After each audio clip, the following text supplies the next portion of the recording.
Hello viewers, welcome the computer school. আশা করি আপনারা খুবই ভালো আছেন। আজকে আলোচনা করব মাইক্রোসফট এক্সেলে এআই কিভাবে ব্যবহার করবেন, অর্থাৎ আর্টিফিশিয়াল ইন্টেলিজেন্স কিভাবে ব্যবহার করবেন। দেখুন, যতদিন এগোচ্ছে ততই টেকনোলজির সমস্ত বিষয়ে আপডেট হচ্ছে, আর এই আপডেটের সাথে সাথে আপনি যদি নিজেকে আপডেট করতে না পারেন তাহলে পিছিয়ে যাবেন। তাহলে নিজেকে আপডেট করতে হবে। দেখুন, মাইক্রোসফট এক্সেল হচ্ছে একটি ডাটা অ্যানালিসিসের ক্ষেত্রে একটি গুরুত্বপূর্ণ সফটওয়্যার। আর এই সফটওয়্যারে অনেক ফর্মুলা রয়েছে। সেই ফর্মুলাগুলি, সেই ফাংশনগুলি যদি আপনি না জানেন তাহলে আর্টিফিশিয়াল ইন্টেলিজেন্সের মাধ্যমে আপনি সেই ফাংশনগুলি আপনি খুব সহজেই কালেক্ট করে নিতে পারবেন। তো কিভাবে কালেক্ট করবেন তা আজকে আপনাদের স্টেপ বাই স্টেপ সমস্ত প্রসেস দেখাবো। তবে তার আগে আমার চ্যানেলটি দ্রুত সাবস্ক্রাইব করুন এবং নিয়মিত ভিডিও পেতে নোটিফিকেশান অন করুন। এই টেবিলে এখানে প্রোডাক্ট নেম রয়েছে এবং রেট রয়েছে। আমি এই রেটগুলিকে এখানে দেখুন যোগ করতে চাইছি। তাহলে কীভাবে করবেন, এর একটা ফর্মুলা রয়েছে। ধরেন আপনি সেই ফর্মুলা জানেন না, তাহলে সেক্ষেত্রে আপনি চ্যাটজিপিটি ইউজ করে, অর্থাৎ এআই ইউজ করে আপনি সেই ফর্মুলা আপনি এখানে ক্যালকুলেট করবেন। দেখুন, আমি গুগল ব্রাউজার ওপেন করলাম। ওপেন করার পর এখানে টাইপ করব চ্যাট জিপিটি, এন্টার দিলাম। তারপরে দেখুন এরকম একটি পেজ আসবে। এখানে দেখুন ওপেন এআই, এই অপশানে ক্লিক করে দেবেন। তারপরে দেখুন এরকম একটি পেজ আসবে। এখানে দেখুন বক্স যে দেখতে পাচ্ছেন, এখানে সার্চ বক্স, এটা এখানে সার্চ করতে হবে। তো কি সার্চ করব, দেখুন আমি আবার এক্সেল ফাইলে গেলাম। এখানে দেখুন ফার্স্টে যে এখানে ল্যাপটপে যে রেট রয়েছে 30,000, এই সেলটির নাম হচ্ছে C2। এবং নিচের দিকে দেখুন শেষ যে সেলটি রয়েছে, এই সেলটির নাম হচ্ছে C10, অর্থাৎ এটা হচ্ছে 9,000 C10। তাহলে এটা হচ্ছে C2 থেকে C10 পর্যন্ত এই সেলগুলির এখানে যোগ করতে চাইছি। তো এখানে দেখুন আমি টাইপ করব C2 is to C10 cells in Excel। তারপরে দেখুন এখানে ইন এক্সেল ডট দিলাম। এবার কি চাইছি, I want to এখানে সাম যোগ করতে চাইছি। সাম মানে হচ্ছে যোগ করা, তাহলে এখানে যোগ করতে চাইছি, এখানে সাম লিখলাম। তারপরে দেখুন এখানে সার্চ বক্সে ক্লিক করে দিলাম। দেখুন এখানে এরকম একটি পেজ আসবে। এখানে দেখুন সার্চ, আমি এটা দিয়ে আমি সার্চ করেছি এবং নিচের দিকে আমাকে কি দিল দেখুন। এখানে যেটা দেওয়া হলো, এখানে দেখুন সমান সাম, তারপরে first bracket C2 is to C10, এখানে একটি ফাংশন দিয়ে দিয়েছে। তাহলে দেখুন আমি এটা কপি করে নিলাম। কপি করে নেওয়ার পর কন্ট্রোল C কি প্রেস করে কপি করে নিলাম। তারপরে দেখুন এক্সেল শিট এখানে গেলাম। তারপরে আমি যে কোনো জায়গায় ধরুন আমি এই সেলটি সিলেক্ট করলাম। সিলেক্ট করার পর এখানে পেস্ট করে দিলাম। দেখুন কন্ট্রোল V কি প্রেস করে যে ভ্যালুটি আমি এআই পেয়েছিলাম সেই ভ্যালুটি আমি এখানে পেস্ট করে দিলাম। এখন ইন্টার দিলাম। দেখুন খুব সহজে এখানে যোগফল ক্রিয়েট হয়ে গেল 88,000। দেখুন আমি আপনাদের আরেকটি পদ্ধতির মাধ্যমে দেখাচ্ছি। সিলেক্ট করে নিচের দিকে নিয়ে এলাম এবং এখানে দেখুন অটো সাম, এখানে ক্লিক করে দিলাম। দেখুন 88,000 একই রকমভাবে পেয়ে গেলাম। তারপরে দেখুন আমি আরেকটি পদ্ধতি দেখাচ্ছি। এখানে ধরুন এখানে নেম রয়েছে এবং এখানে সাবজেক্ট রয়েছে অনেকগুলো। ধরুন আপনি এই দুটি সাবজেক্টের যোগ করতে চাইছেন, তাহলে সেক্ষেত্রে কীভাবে করবেন দেন সেটাও আপনাদের দেখাচ্ছি। আমি এখানে গেলাম। তাহলে এই দুটি সেল, এই সেলটির নাম কি B2 এবং এই সেলটির নাম হচ্ছে E2। তাহলে B2 এবং E2 এই দুটি সেলের যোগ করতে চাইছি। তাহলে দেখুন এখানে টাইপ করব B2 and E2 cells in Excel dot, তাহলে কি চাইছি I want to sum, অর্থাৎ যোগ করতে চাইছি। এন্টার দিলাম। দেখুন রিফ্রেশ হতে শুরু করেছে। দেখুন রেজাল্ট দিতে শুরু করে দিয়েছে।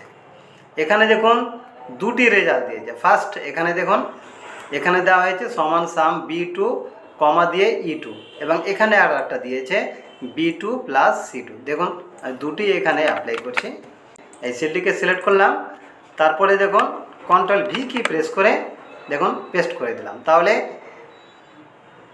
B2 এবং E2 এখন দেখাচ্ছে। দেখুন এই দুটি দেখুন সিলেক্ট রয়েছে, ইন্টার দিলাম, দেখুন অটোমেটিকভাবে এখানে যোগ ক্রিয়েট হয়ে গেল।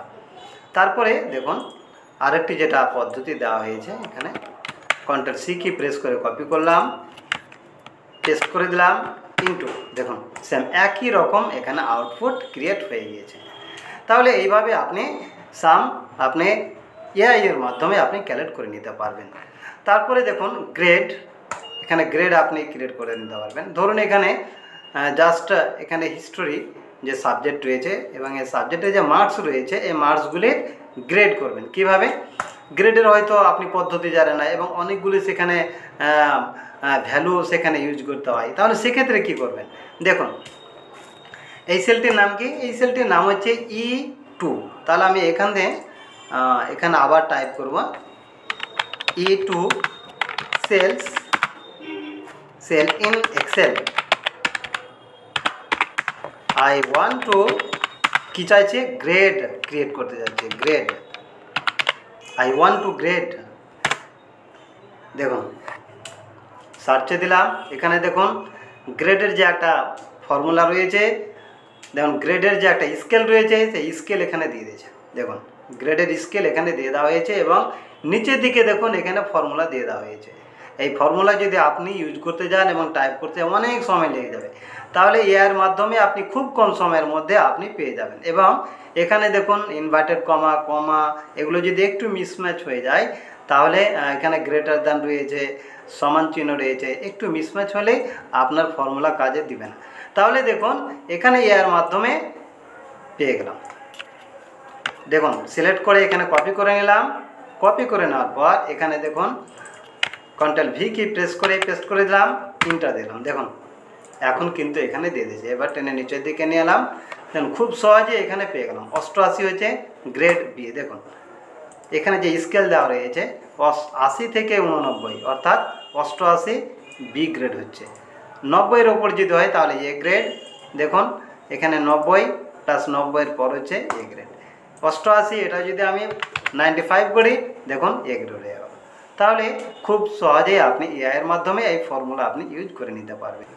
তারপরে দেখুন এখানে আরেকটি গুরুত্বপূর্ণ বিষয় দেখাবো আপনাদের। এখানে দেখুন ডেট রয়েছে এবং এখানে উইক ডে রয়েছে, অর্থাৎ এখানে যে ডেট রয়েছে ধরুন 7/7/2025, এই 7 তারিখ কোন দিন ছিল, সানডে না মানডে, আপনি এটা এখানে ক্রিয়েট করতে চাইছেন, তো আপনার ফর্মুলা জানা নাই, তাহলে সেক্ষেত্রে কি করবেন, দেখুন আমি আবার সেই ইয়ার মাধ্যমে এটা সংগ্রহ করব। দেখুন এই সেলটির নাম কি, এই সেলটির নাম হচ্ছে A2। তাহলে ফার্স্ট দেখুন আমি এখানে টাইপ করব A2 cell in Excel dot I want to কি চাইছি, উইক ডে, অর্থাৎ A2 সেলে যেটা রয়েছে, যে ডেটটা রয়েছে সেই ডেট কোন দিন হচ্ছে এটা আমি সার্চ করতে চাইছি। ইন্টার দিলাম, দেখুন এআই রেজাল্ট দিতে শুরু করেছে। দেখুন অলরেডি এআই রেজাল্ট দিতে শুরু করেছে। এখানে দেখুন দুটি পদ্ধতি দেওয়া হয়েছে। এখানে দেখুন ফার্স্ট এটা একটা পদ্ধতি দিয়েছে, এখানে এক্সাম্পল দিয়েছে মানডে টুয়েসডে, অর্থাৎ আপনি যদি সম্পূর্ণ নাম চান। এবং এখানে নিচের দিকে দেখুন এখানে আরেকটি ফাংশন দিয়েছে, এখানে বলা হয়েছে, এখানে দেখুন এক্সাম্পল দিয়ে দিয়েছে মান টুয়েসডে, অর্থাৎ এখানে শর্ট নেমে। তাহলে দুটি ফাংশনই এখানে ইউজ করছে। দেখুন ফার্স্ট সিলেক্ট করলাম, কপি করে নিলাম, এন্টার দিলাম। দেখুন খুব সহজেই এখানে ক্রিয়েট হয়। দেখুন নিচের দিকে দেখুন এখানে যে ডেটগুলো রয়েছে, এবং এখানে প্রত্যেক ডেটের এখানে কিবার রয়েছে ক্রিয়েট হয়ে গেল। আবার দেখুন দ্বিতীয় যে ফাংশনটি রয়েছে, যে ভ্যালুটি রয়েছে, কপি করে নিলাম, এটা ডিলিট করে দেওয়ার পর এখানে পেস্ট করে দিলাম, এন্টার দিলাম। এখন দেখুন শর্ট নেম এখানে ক্রিয়েট হয়ে গেল। দেখুন তাহলে এর মাধ্যমে এই কাজটি আপনি খুব সহজেই করে নিতে পারবেন। তারপরে আরেকটি দেখুন আমি আপনাদের দেখাচ্ছি, এখানে পার্সেন্টেজ, ইনক্রিমেন্ট, ডিক্রিমেন্ট, যদি এগুলো আপনার না জানা থাকে তাহলে আপনি এর মাধ্যমে এগুলো সংগ্রহ করে নিতে পারবেন। দেখুন এই সেলটির নাম কি, এই সেলটির নাম হচ্ছে B2। তাহলে B2 এর মাধ্যমে এখানে পার্সেন্টেজ ক্রিয়েট করব। দেখুন আমি এর ওকে ডিলিট করে দিচ্ছি। দেখুন এখানে টাইপ করব B2 cell in Excel dot I want to কী চাইছে এখানে পার্সেন্টেজ বের করতে চাইছে, কত পার্সেন্ট 10%, 10%। এবার ইন্টার দিলাম, দেখুন এখন কিন্তু রেজাল্ট আমাকে দিতে শুরু করেছে, দেখুন 10%। তাহলে এখানে দেখুন এখানে একটা ফাংশন দিয়েছে, এখানে দুটি এখানে ফাংশন দিয়েছে। দেখুন আমি ফার্স্ট এই ফাংশন ইউজ করছি, এখানে দেখুন ইন্টার দিলাম, দেখুন অটোমেটিকভাবে এখানে 10% ক্রিয়েট হয়ে গেল। আবার দেখুন দ্বিতীয় জায়গায় এখানে ফাংশনটি দেওয়া হয়েছে, দেখুন ডিলিট করে দিলাম, আবার এখানে পেস্ট করে দিয়ে ইন্টার দিলাম। দেখুন তাহলে খুব সহজেই পার্সেন্টেজ এখানে 10% ক্রিয়েট করে নেয়। যদি আপনি 50% নেন তাহলে 10-এর জায়গায় 50% দেবেন, এখানে অটোমেটিকভাবে আপনাকে সেই ফর্মুলা আপনাকে দিয়ে দেবে। তারপরে এখানে ইনক্রিমেন্ট, তাহলে ইনক্রিমেন্ট আপনি কীভাবে করবেন, সেম একই রকমভাবে এখানে টাইপ করব B2 cell in Excel dot I want to 50% দেবো, আমি 50% ইনক্রিমেন্ট বের করছি, ইনক্রিমেন্ট এন্টার দিলাম। এখানে 50% দিতে হতো, যাই হোক আমি এখানে 50% করে দিচ্ছি, 50% দিলাম, ইন্টার দিলাম। তারপরে দেখুন এখন কিন্তু রেজাল্ট দিতে শুরু করেছে, দেখুন 50% কপি করে নিলাম, কপি করে নেওয়ার পর দেখুন আমি এখানে পেস্ট করে দিচ্ছি, ইন্টার দিলাম। দেখুন 50% এখন কিন্তু এখানে দিয়ে দিলাম। দেখুন ইনক্রিমেন্ট ছিল কত 30,000 এবং 15,000 ইনক্রিমেন্ট হয়ে কত হলো 45,000। এখানে দেখুন অটোমেটিকভাবে ক্রিয়েট হয়ে গেল।